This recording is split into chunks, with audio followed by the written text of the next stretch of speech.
Hello and welcome again to Double Narratives with Dr. Hanji. For my whole subscribers, I thank you immensely for subscribing to my channel.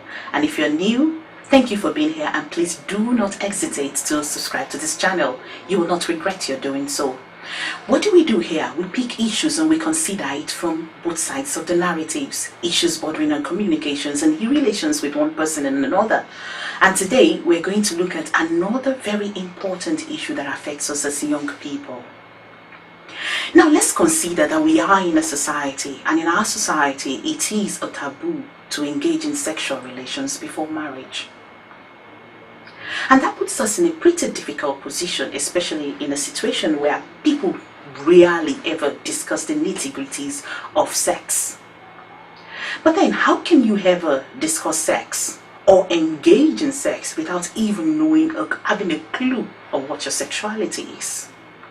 Oftentimes people feel sexuality is feeling sexy, making love, who you sleep with, or how often you sleep with that person. Sexuality involves these things, but it is not only or merely focused on issues bordering on lovemaking and sex alone. Sexuality is discovering yourself in terms of things relating to what makes you a total human being and how you relate to other people. Sexuality is sexual feeling that you feel within yourself and that affects the way you address and you relate with other people. There is absolutely no way that if you don't relate with your own sexuality, that you can relate with other people's sexuality. And if I may be categorical, I'll say, if you have not discovered yourself sexually, you have no business being in a relationship in the first place. So today, we're going to look at what exactly is sexuality. How do you understand your own sexuality so that you can understand and then you'll be able to have better relationships with people. Now for me, this is going to be a stopgap or a bridge between what you should know and what you should do when it comes to having sexual relations or sexual dealings with people. So we're going to continue to look at your sexuality and discovering your sexuality.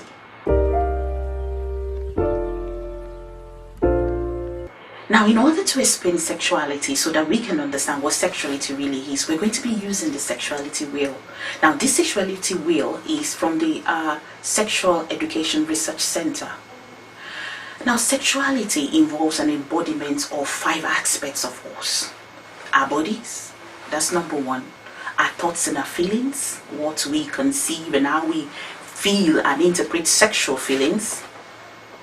Our gender, whether we're male or whether we're female. Our relationships, that is, how we want to define the relationship we have with other people, premised on our bodies, and of course our thoughts and feelings, and our genders, and of course the last part, values and beliefs. Our sexuality as an integral part that is born out of social values and social beliefs, which can either, enhance or limit the way we enhance or we express our sexuality. Now let's look at our body as how it relates to our sexuality. Now when it comes to bodies, your body, your sexuality is exhibited in your appearance, what you look like. It's also exhibited in how you dress and your appearance, what you look like, and of course your actions. Now let me explain this. When you see a woman, you can tell from the way she appears, and you can tell how she dressed, and you can tell by her actions. Of course, you can tell in a woman's mannerism, for instance, when a woman goes, ouch, ho, those things are very feminine, and you can tell that this person is a woman and expresses her sexuality in such sense. Now, I'm not saying that every woman expresses sexuality this way, because we also find men who express their sexuality in this way, and you can tell where they tilt when it comes to their sexuality.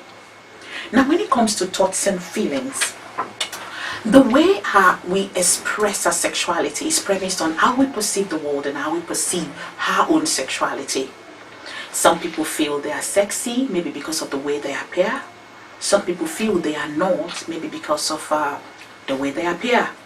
Some people also, because of films they've seen and people they've related with, they kind of feel that their sexuality is a certain way when it comes to, so they express the thoughts and the feelings that they have learned from other people or learned from previous relationship, and they define their sexuality that way.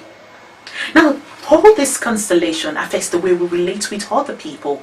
How we express a sexuality when we are with someone we really like, or someone we do not like, or someone that we want them to perceive us as feminine, or we want them to perceive us as masculine, is also a part of our sexuality. Now, another important part of our sexuality is our values and beliefs.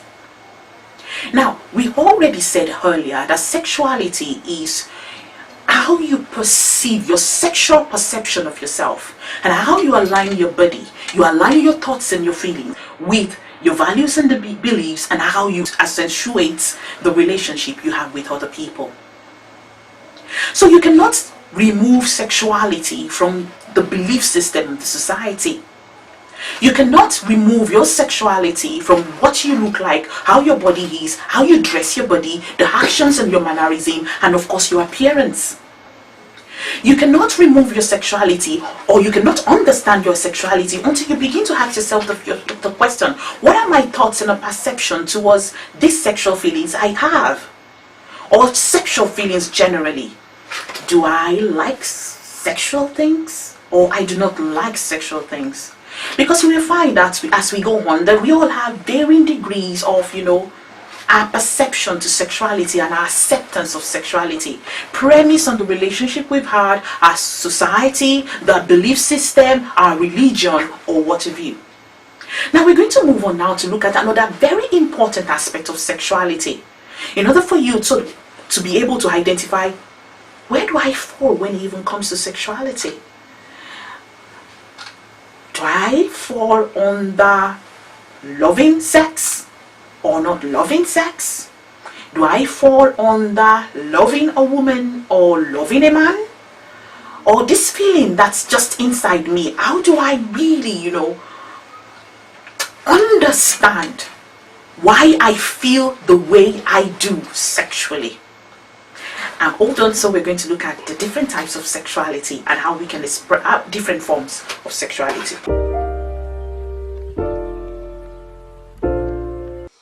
Another thing I want us to understand is that sexuality is personal and sexuality is ever dynamic. Our sexuality changes as we age. Our sexuality can change as we add new knowledge. Our sexuality can change via belief system, a new religion. Our sexuality can change when we meet other people. Our sexuality can also change when we rediscover ourselves or realign ourselves in new relationships. Now let's look at the different types of sexuality that we have. Now all of us have heard of this very popular classification of sexuality, but oftentimes we don't know how it affects us as individuals. But it's important that we are able to understand it, because if we don't, you cannot even begin to talk. You should not even begin to talk sex in the first place. The first form of sexuality are the heterosexual people. Now these are people who fall in love with the opposite sex. You've discovered that your body type, your thoughts and feelings, your relationship and your values and beliefs is such that you have sexual attraction towards the opposite sex. Now this is usually the very popular and general form of sexuality that we believe in. Now the second one, which we're also familiar with, is the homosexuals. Now the homosexuality is people who have sexual attraction towards the same gender or the same sex. They realize that when they try to have a relationship with people in the same gender, there are frictions here and there. And so they realize that sometimes they do not even have attraction towards people in the same sex in the first place. Now the last type of sexuality are the asexual people.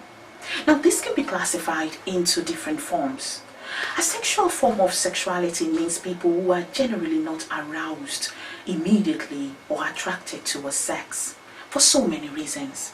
One, some of them because of the way they are raised. That's why it's very important. Most of the issues we have in our marriages is because some people are raised to be asexual.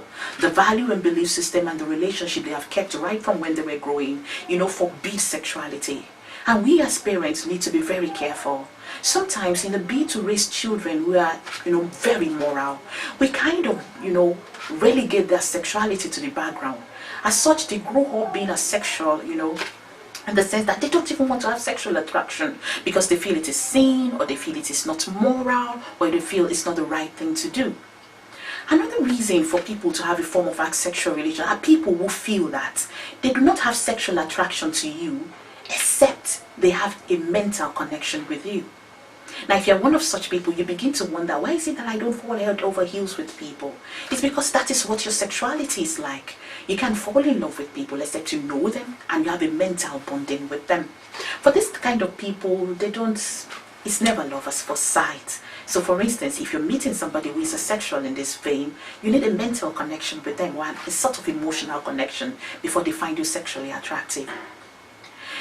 Now, what do we need to learn about all these forms of asexuality? We need to understand that our decisions for who we date and how happy we become in life is based on how compatible we are with people in terms of their sexuality. There are people who marry people and they barely make love and they're happy. But if you marry somebody who is very sexually active, if you have an asexual sexuality and you marry somebody who is really way up there and just loves to have sex all the time, that might likely be a problem. So we as older people and young people, we need to discover our sexuality first of all before we begin to jump into relationships. This is going to help us a great deal because we'll be hurt less and we'll be able to have more compatible relationship with less friction. So the next time you're thinking, I want to start a relationship that's going to lead to marriage, you want to ask yourself the question, what exactly is my sexuality? And what are the things I should know about my sexuality? Now, on the final note, we need to understand that our sexuality is deeply rooted in our sense of self-esteem. You can change who you are. Once your sexuality has not been accepted by you, and then you believe in it, and you project it very positively, you're going to have issues with your sexual esteem and with your self-esteem. So whoever is going to be your partner has to come to terms with your sexuality and be accepting of your sexuality. But first of all, you have to be accepting of your own sexuality. I hope I've been able to enlighten us on what sexuality is and how we can understand our bodies and how we are the way we are sexually in terms of our sexuality. So before you think sex, ask yourself, what exactly is my sexuality? Don't forget to subscribe to my channel and of course click on the notification icon so you can see my videos when they drop.